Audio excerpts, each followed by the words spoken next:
Bonjour, c'est Aurélien Chaperon. Aujourd'hui, je voudrais attirer votre attention sur un point particulier qui est le drizzle. Il faut savoir que le drizzle est applicable sur les images monochromes de manière à améliorer la définition des images et également leur résolution. En gros, on a moins de pixelisation et donc on a une meilleure qualité d'image et une meilleure séparation des signaux.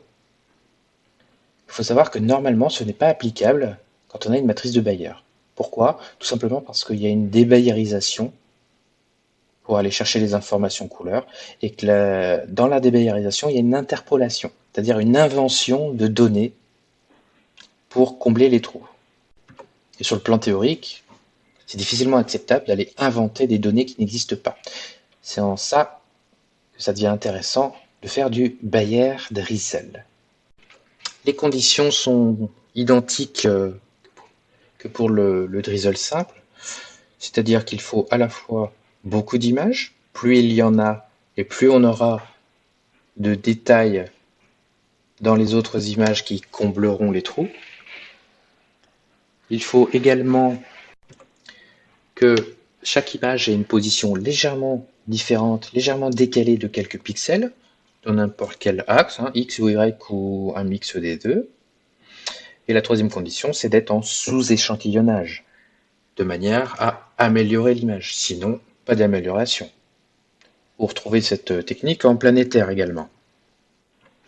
Donc pour le process, c'est tout à fait simple. Vous calibrez vos brutes habituellement, la cosmétique également, et vous ne sautez pas à l'étape de débayerisation, vous continuez. Pourquoi? Parce que le star alignement, il ne marche pas très bien sur les images non débayerisées. Donc on continue à faire la débayerisation, et au moment de l'alignement, vous cochez la case Generate Drizzle Data pour créer des données data.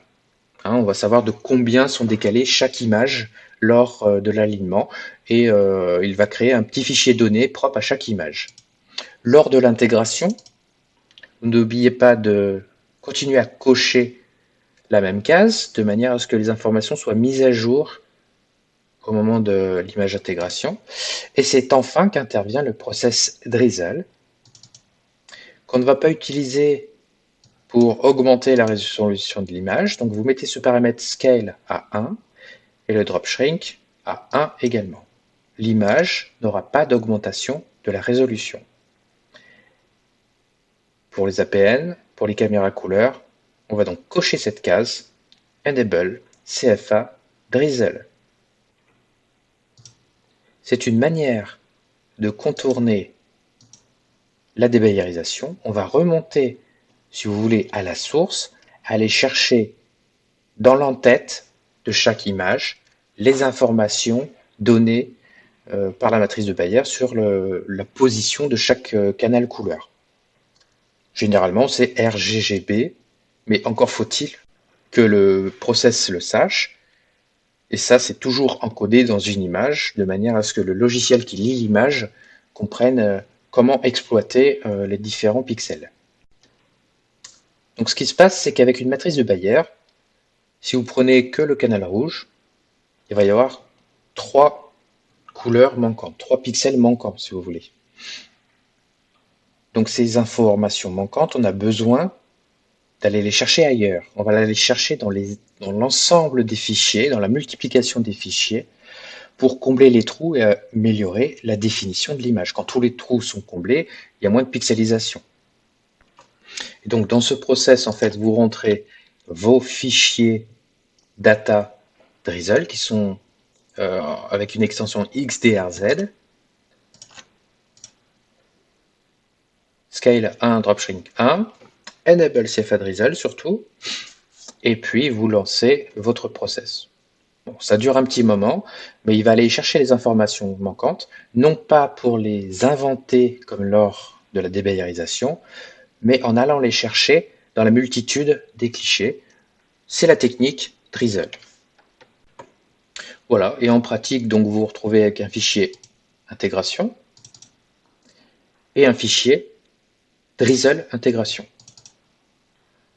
Donc là, j'ai aligné les canaux. Donc, la différence, c'est que les données manquantes qui ne sont donnés ici que par quelques clichés. On arrive à en récupérer une grande partie du signal. Bon, ça peut être considéré comme un avantage, mais pas tant que ça, parce qu'en fait, il y a moins d'images qui participent à cette bande, donc il y a plus de bruit. Faut voir, hein, mais parfois, ça peut être sympa d'avoir des informations supplémentaires. Pour là, vous voyez que j'ai fait un dithering assez important sur cette image. Je changeais de capteur, donc j'avais mal géré l'échantillonnage. Il y a quand même pas mal d'images de coupées. Mais bon, grâce au Bayer Drizzle, je récupère cette information. Après, pour la démonstration du changement sur les images, j'espère être assez parlant. Bon, c'est un tout petit peu marqué. Bon, j'ai pas beaucoup d'images ici. Vous me croirez sur parole. Donc là, on a un léger chromatisme qui apparaît ici. Vous voyez que le fond de ciel est différent, hein, mais ça, c'est autre chose. Et là, en fait, on a une étoile un petit peu plus ronde, un peu moins marquée, un peu plus pleine. Voilà. C'est moins pixelisé légèrement, mais je vous rappelle qu'ici, il n'y a pas de changement de résolution. Tiens, là, on a du vert, là, c'est pas beau. Et c'était comment avant? C'était pareil. Ça rajoute du vert, hein. J'ai remarqué ça, moi. Alors, par contre, le vert, vous savez très bien qu'on peut l'enlever lors du traitement. Donc, au bout du compte, il n'y a pas de souci. Là, on a une étoile avec pas mal de chromatisme rouge. Regardez-moi cette étoile-là. Voilà, ça, c'est plus parlant. On est d'accord? Cette étoile paraît plus ronde, plus homogène. Ici, on a une impression de pixelisation, même si c'est la même résolution. Voilà à quoi sert le Bayer Drizzle, qui est tout simplement une technique de drizzle applicable aux caméras couleurs. Je sais que certains d'entre vous utilisent la débayerisation, puis ensuite un drizzle x2, comme pour les caméras monochromes. Ce n'est normalement pas recommandable sur le plan théorique. Je sais très bien qu'on peut tirer de belles images avec, mais aujourd'hui, je voulais vous faire profiter de cette astuce parce qu'on a quand même une amélioration. Allez, ciao!